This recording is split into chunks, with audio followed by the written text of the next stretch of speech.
What's up, everybody? Welcome back to Honestly, I'm Fine. This is the podcast where I usually have at least some vague idea what I'm going to be talking about before I get to the studio. But apparently today we are operating on faith, which makes perfect fucking sense and feels extremely appropriate because this week I didn't know if I was going to make it here to even record something for you guys. Then around 5 o'clock this morning, I got my answer. So apparently today we're going to talk about God. And if you listen to my podcast for any length of time, then you know that that's not a sentence that I ever really expected to say with that much conviction or confidence. If you know anything about Kingston's journey before he passed away, my relationship with God was a vaguely loose one. But here we are.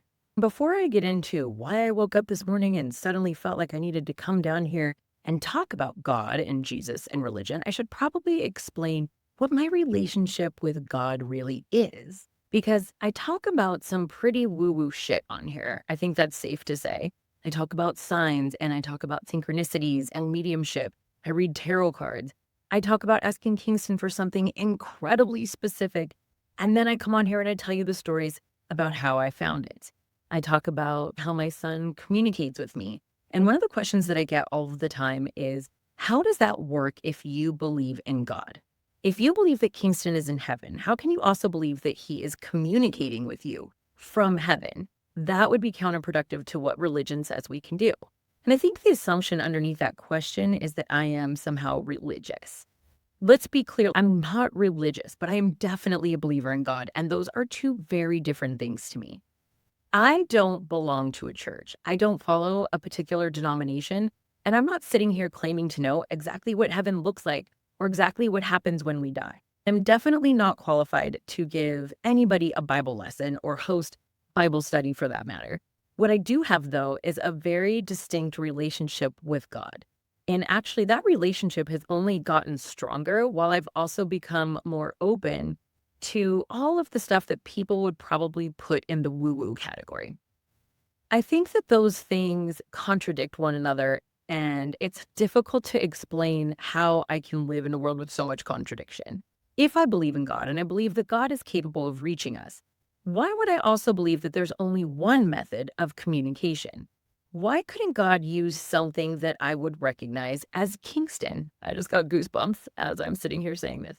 Why wouldn't God allow Kingston to reach me if that's what pulls me closer to God?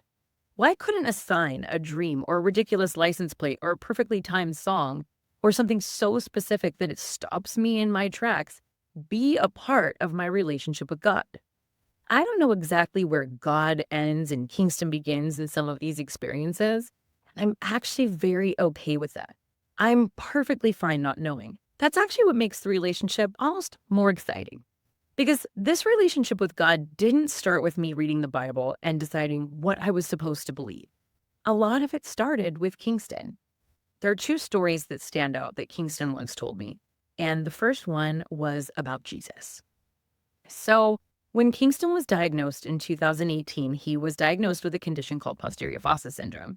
Posterior fossa syndrome causes something called cerebral mutism. If you don't know what posterior fossa syndrome is, I really encourage you to look it up because it is so rare and so few children actually develop the condition. But what happens is it messes with your gross and fine motor skills. And so you can wake up unable to speak after brain surgery. Now, don't get me wrong. We probably all should have known that there were complications like that can happen after brain surgery. It didn't occur to me that he would wake up and be unable to speak, that we would get him back from surgery and he would be mute. I mean, this is a kid that chattered so much that I would go crazy. So careful what you wish for. Literally, those are the things I think back on and regret a lot, is being frustrated when he would chatter and then living almost a full year without hearing his voice. So cerebral mutism, the muscles do not receive the communication from the brain to speak. To speak takes a lot of work. It's a lot of breath and a lot of communication that happens between the brain and your mouth and your diaphragm and your breathing, and it all kind of shuts down with posterior fossa syndrome, and he had to relearn how to talk, how to shape his mouth, how to push the words out, how to get enough breath to be loud enough to be heard. He was diagnosed in July, woke up from surgery on July 6th, 2018, unable to speak. And it wasn't until October of 2018 that we were transferred to UCLA.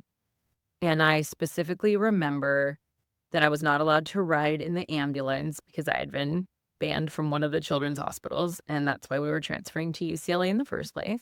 I wasn't allowed to ride in the ambulance with him.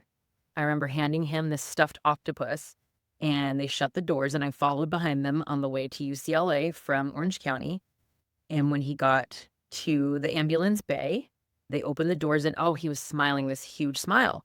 But for the time that he was in the hospital prior to that, he had not been able to eat on his own because that takes a lot of muscles and a lot of communication from the brain to the body that he just didn't have with posterior fossa syndrome.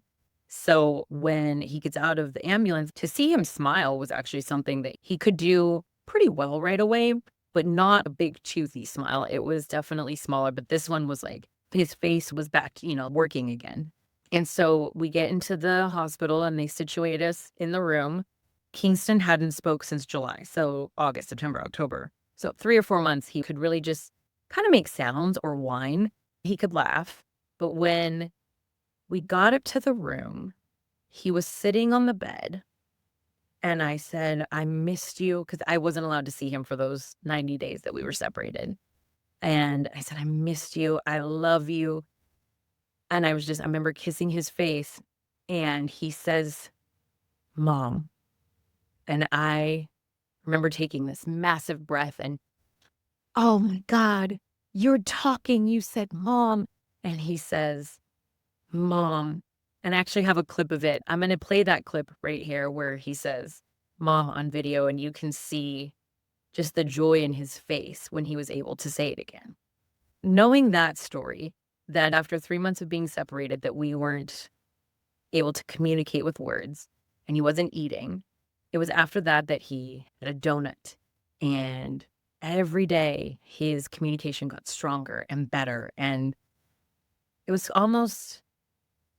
a miracle. And I remember there were times that only Zuma, his little sister, and him would be in a room, and they would kind of do this telepathic communication where she could really read his mind. You hear about that with actual twins, and they had that connection. Obviously, as a mom, you know your children, and I feel like we had that connection as well. But when he said the word mom, I think back, wow, what a miracle that he's able to speak again, because so many children with posterior fossa syndrome don't get so lucky. So now that you know the backstory, fast forward maybe 2 years later, we're in the depths of COVID. We're driving in the car. Kingston had been to church one time before he was diagnosed when he was 3. There's not a lot of kids that are 3, 4, and 5 years old that remember much at 3, 4, and 5 years old. He's in the back seat, and Zuma turns to Kingston and says, do you believe in God? I had tried to have these conversations with Kingston before, and he wouldn't have those conversations. He would change the subject or deflect to something else, or a simple, yeah. It was just never a deep conversation that he would have with me. Specifically after he had surgery, I remember trying to find out if he'd had a near-death experience, or when he was in surgery, did you see heaven, or did you feel like you got pulled away? Being 3, 4 years old without the ability to speak and the words to communicate what he may have seen. You're asking a 4-year-old, did you have a near-death experience? I don't think he even knew what death was yet at that point. So it wasn't like I could have this deep conversation and ask him, were you in heaven? Did you meet? So he's in the back seat with Zuma. This is 2 or 3 years later. And Zuma flat out asks him, do you believe in God? And matter of fact, it's clear as day, yeah, almost like she was crazy for asking him. I remember Kingston's dad was in the front seat and I'm driving the car, and immediately I'm tuned in. I want to hear the answer to this question, because if I had asked Kingston that question, I guarantee you he would not have had that conversation with me. Now, I don't know if it's because it was Zuma and because he liked her better, but he full on told her this whole experience. He said, I absolutely believe in Jesus and I believe in God because God healed me so that I could talk to mommy. I remember slapping Michael on the leg, and Zuma's asking questions, and Kingston answers each question. She said, what do you mean? He healed you? I'm like, oh, thank God. I'm glad she asked because I really wanted to hear what he meant. He said, God or Jesus, I can't remember which one, was in the ambulance with me and put his warm hands on my chest and healed my voice so that I could talk to mommy. To this day was just wow, because he had never been to church. He'd been to one Sunday school thing. How would he know that that's what God or Jesus had been known to do, was to put their hands on people and heal them? That's the story he was telling. He said that God was in his ambulance, put his hands on him, and healed his voice. It was that day in the hospital that he was transferred that he got out of the ambulance, went up to the room, and when I told him how much I loved and missed him, he said, Mom, it was one of the most life-changing stories I had ever heard. And it came from my son. So when people ask me, do you believe in God? I have to, because he did. And he had never read the Bible or heard a bunch of stories to be able to come up with that at 6 years old. That's just one of so many incredible stories about Kingston. So when I tell you that story, I'm telling you because that's part of how I believe that in tragedy and through our experiences, even when they are painful or hard and they don't seem to make sense, that God works through that pain and that suffering to bring you closer to Him. You know, I'm not here asking anybody to believe in God or to believe in the woo-woo or that my son speaks to me or that my son saw Jesus. But how do you explain his experience? How do you explain his experience if it's not a little bit true? It just doesn't make sense to me. So after hearing that story, then you can probably understand why my belief gets very personal. I believe that God meets people where they are. I don't think that everybody gets to God the same way. I definitely don't think that everybody hears God the same way. And I say that because there was a period where I was like, God, why don't you speak to me? And in hindsight, I can see that it's just a different language God speaks when he's speaking to me. I'm a skeptic. I questioned a lot about God. And so I think that God had to get creative to reach me. Do I think everybody hears God the same way? No. But I also don't think that God needs everybody to hear the same. If God knows us, really knows us, then God knows what we're going to listen to. He knows what we're going to recognize and what we're able to accept. If God really knows me, then he knows what I'm willing to accept, what I'm willing to recognize. And he knows what might actually cut through all of my skepticism and through everyone's bullshit. He knows how to reach you. So for me, I believe that that avenue and the only way to get to me was through my son, through my children. And Kingston was the one person who could get me closest to God. And I want to be careful what I say about that, because I'm not saying that God gave my child cancer so that he could teach me a lesson or so that I would find God. I don't believe that my son had to die so that I could learn some spiritual fucking lesson. I don't believe that Kingston was sacrificed for my personal growth. I do believe that God used the relationship that had already existed between me and Kingston and used that relationship to maximize his ability to reach me, if that makes any sense. Here's where I want to get into something that might be a little harder for some people to follow. I don't believe that Kingston or Zuma, my little ones, were ever supposed to be conceived. And I don't mean that in a horrible way. I mean, literally, statistically, medically, whatever you want to call it, there were so many reasons that that kid should have never existed. I had no fallopian tubes. They told me I could never have more children. I've talked about my fertility issues before, and there's a much bigger story that we don't need to get completely sidetracked by today. But when you don't have fallopian tubes, how do you conceive? Getting pregnant with Kingston was not something that was supposed to happen easily for me. It was not supposed to happen at all. I was told by several doctors that there was no chance I could have more children. I had several miscarriages. I had an ectopic pregnancy. I had been told things about my ability to have another child that made Kingston showing up at all feel incredibly miraculous. Now, I'm not saying he's like Jesus, but then there he was. So when I look at Kingston's life now, and in hindsight, I look at everything that has happened since he was born and died, I can't help but wonder if I have the whole thing backwards. Maybe Kingston wasn't taken from me so that I could find God. What if Kingston was given to me in the first place, and that was the gift? That is a very different belief, because one of the biggest problems that I've always had with conversations about God and child loss is this idea that God needed another angel, or that God has a plan, or that everything happens for a reason. But what if that's not a lie? I fucking hate that. I hate those sayings. I don't believe that my God needed to give my 4-year-old cancer. I don't believe that God wanted my child to suffer. I don't believe that I was supposed to lose my child because there was some lesson that I couldn't have learned any other way. But I can believe that Kingston being here in the first place meant something.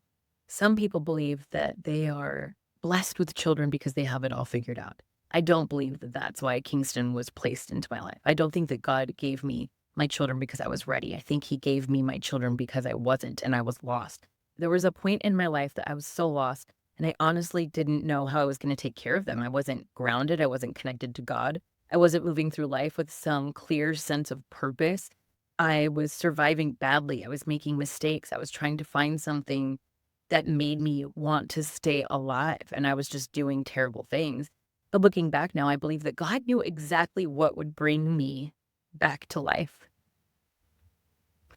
My children. I needed my children. I needed Kingston. And I believe that he was sent here because I needed them. And I believe that Kingston had an even more specific role in saving my life. Not the cancer part, not because he died. I will never believe that God needed him to suffer to teach me a lesson. But I believe that Kingston's life was never meant to be a long one. I do believe that Kingston came here with a very specific job. That brings me to a story that I want to tell, and then we'll kind of wrap this episode up. And I'm probably leaving you with a bunch of gaps and questions, but I hope that something I'm telling you resonates with whatever hard time you've been through. Kingston was so determined to live after his original diagnosis. And in 2022, when he was re-diagnosed, he continued to fight. But when Kingston had to have his second spinal surgery, it left him unable to walk again. After all those years of rehab, he lost the ability to walk again. And I feel like at that point is when he started to slow down and be a little less fierce about fighting. So when it came to having to do radiation again, we had to drive back and forth to San Diego 5 days a week from Los Angeles. It had spread so badly from one little dot in his spine to all kinds of mets in his brain after doing this clinical trial. And that's a whole nother story for another day, but I'll never forgive myself for, anyways, okay. So we did this clinical trial against my better judgment. And after that clinical trial, all of the cancer kind of spread everywhere in his brain, which even at his original diagnosis, never had mets in his brain. But he was willing to keep trying. And anything he was willing to do, I was there to facilitate that. So we started doing proton radiation directly to the brain and spine at Rady's in San Diego. And about halfway through, they said they wanted to do an MRI to see if it was working. It seemed like it was because before we started radiation, he slept for 2 days straight. And children with medulloblastoma, right before they pass, if it's spreading to the brain like that, they slip into these comas and they never hear from the children again. They fall asleep and they don't wake back up. And so for about 48 hours, that's what we were going through, waiting for the proton beam to be fixed. It had stopped working. And so our radiation got pushed back. And he was sleeping for those 2 days. And that Monday they called and they said they had the machine back up. So we did our 2 weeks. And about halfway through, they wanted to do an MRI to see if it was working. So the night before the MRI, I was packing our bag in San Diego. I had a feeling that it wasn't working. And I didn't want to continue to torture him with more treatment. If it wasn't working, I wanted to give him the option to be done. So I'm packing the bag. It's probably 2 or 3 in the morning. And I think I might have packed and repacked and folded and unfolded everything in that bag at least 6 or 7 times. We're in a hotel in San Diego. And he sat up in his bed. It's the middle of the night. And he says, "What are you doing? Come here. I got a secret to tell you." I said, "What? A secret? Boy, it's 3 o'clock in the morning." He said, "You're awake." I said, "Yes, of course I'm awake. I'm always awake." He says, "I have something so important to tell you. I have to tell you a secret." So, oh my gosh, Bubs, I love secrets. So I climb into bed with him and He snuggles really close to me, puts his forehead on mine, and he says, I came here to do a job. I said, what? And he goes, Mom, I'm an angel.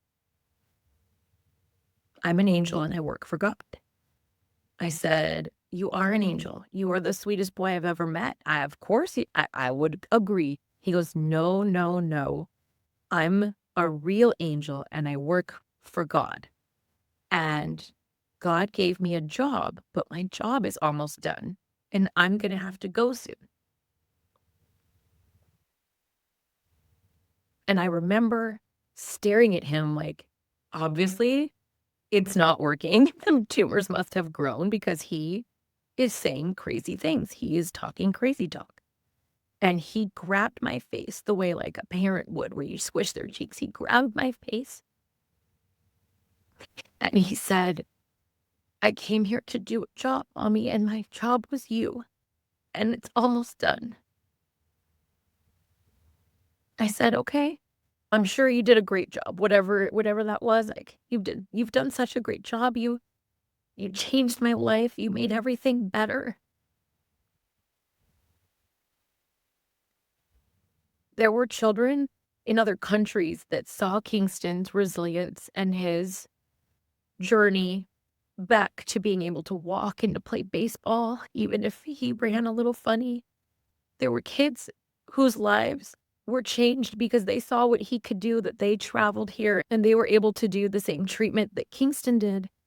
And their lives were changed forever because they're not just surviving, they are out of wheelchairs, they are walking, they are playing, they are talking because they saw what he could do. And so I remember telling Kingston, the job that you did was so incredible and I'm so proud of you.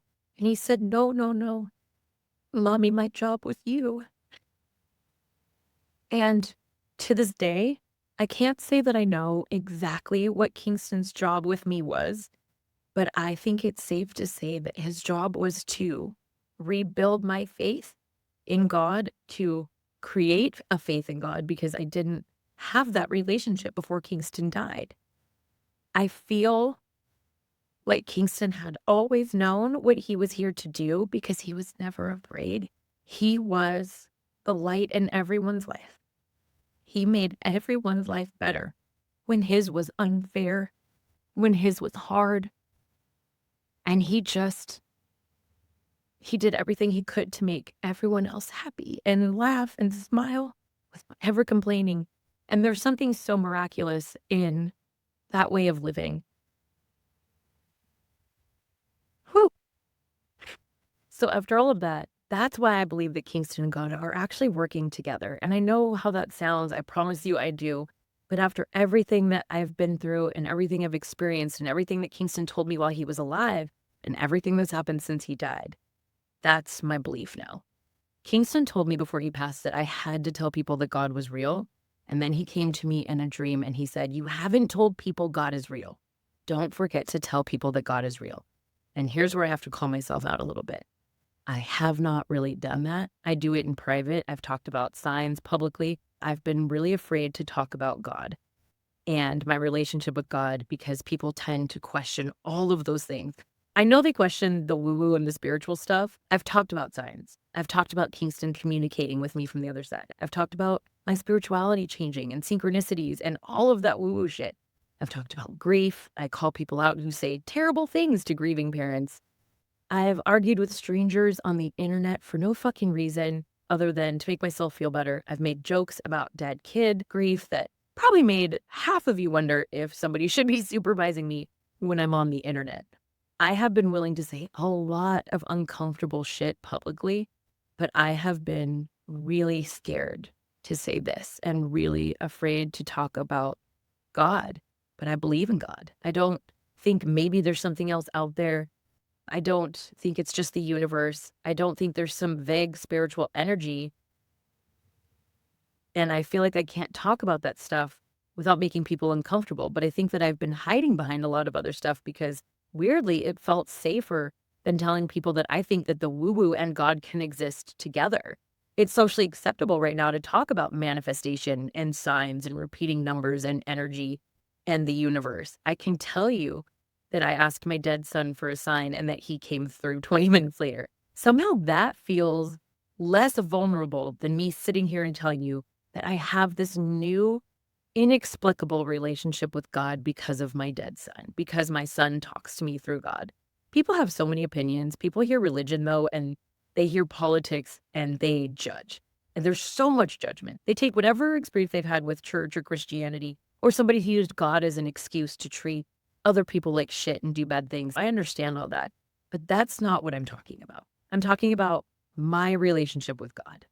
And if I really believe everything that I just told you, if I believe that Kingston did come here to do a job and that his job is me, if I believe that he told me to tell people about God and that God is real because it's true, then I believe somehow that my son is still helping me find my way towards God. At some point, I have to stop being afraid of that sounding fucking crazy and actually do what he asked me to do. So this is me doing it. I believe that God is real. I believe the woo-woo shit is real. I believe my son is with him. I believe that they can both talk to me. I believe that we just all hear it so differently. I don't know exactly how that works for everyone else, but I know how it works for me. And I am no longer going to be afraid to tell you guys how that works in my life. And that I believe at some point we will all have an experience that will open that relationship up for you. Do what you want with what I just said. Just don't have me committed. Just don't get in the comments and be an asshole. If we can just handle that much, I think I can handle some pushback and I can handle asking questions. Just don't be a dick. Because this is so personal to me. And I think that's where I struggle to tell the story, is because it is so personal to me.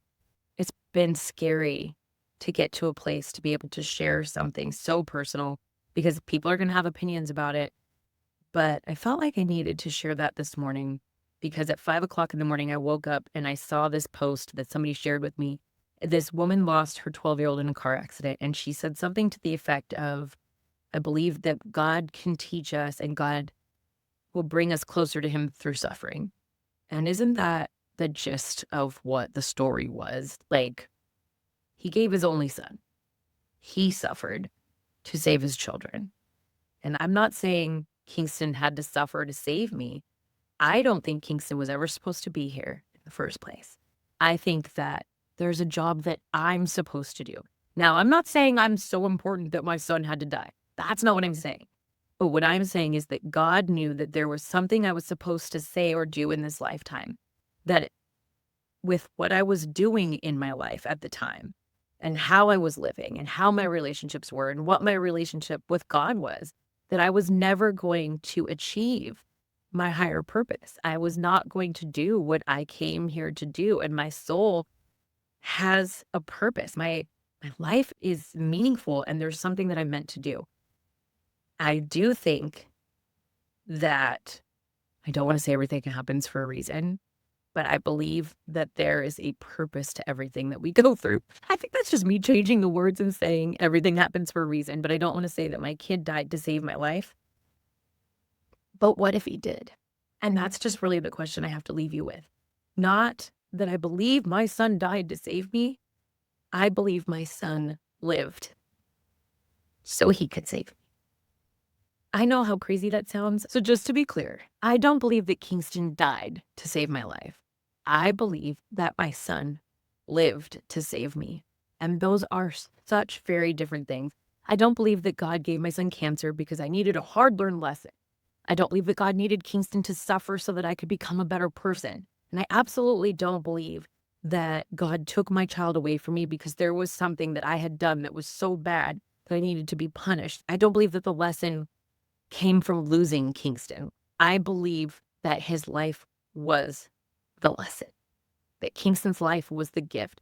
His life changed who I am to my core. Being his mom changed the entire direction of my life.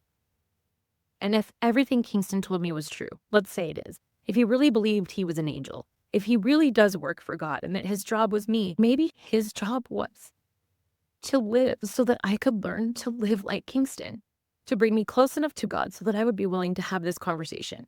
I don't believe that God and Kingston are separate.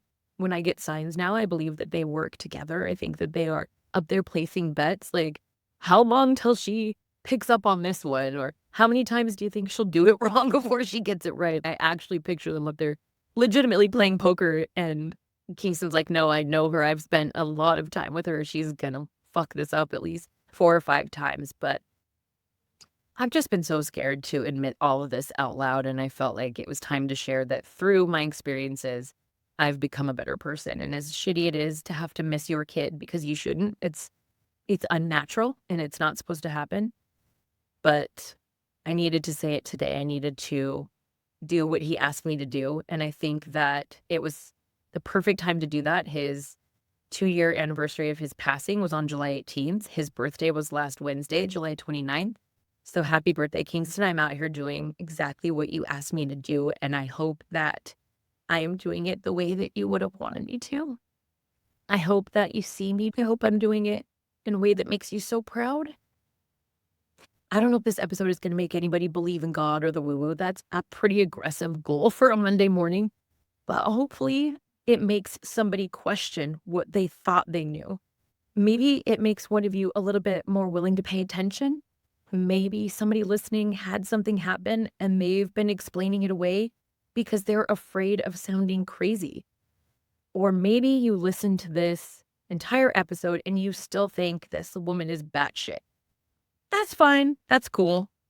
Honestly, it's fine because God apparently gave us free will and some of you are aggressively committed to it. So there you go, Kingston, my love, my sweet boy. I said it out loud. God is real. Your mom finally did her fucking homework. I love you. I miss you. And to everybody else, thank you so much for listening to this episode of Honestly I'm Fine. If it did anything for you, please click subscribe, find me on socials, do the thing, because apparently I am now discussing Jesus before breakfast. So clearly fine remains a very flexible term. I will see you next week with God knows what. I could be running in the streets and following the thieves and hanging with the creeps and the wrong ones. I could be lying in a basement thinking that I'm wasted, watching my dreams get stolen. But somehow I know that this is not my fate, and I know I'm being saved. So I pray. I saw a sign. Now I believe in the stars aligning. They told me I'm meant to shine.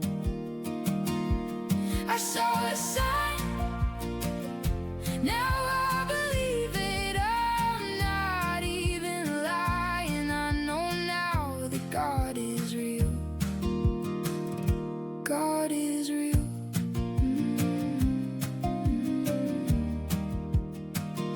Be lying to my family, stealing from my granny, feeling like I'm trapped, I need freedom. I could be crying in a motel, locked inside my own hell. It's not the life I dreamed about, but somehow I know that this is not my fate, and I know I'm being saved.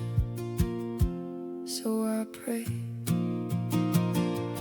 I saw a sign.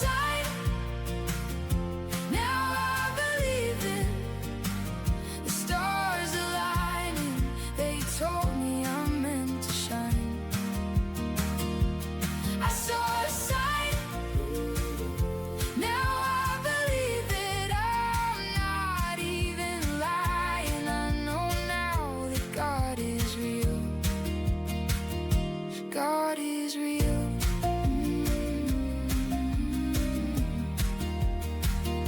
God is real.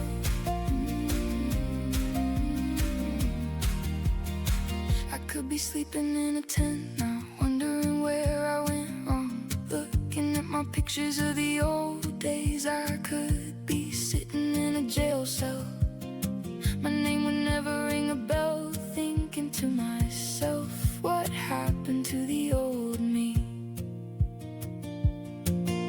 But somehow I know that this is not my fate, and I know I'm being saved. So I pray. I saw a sign.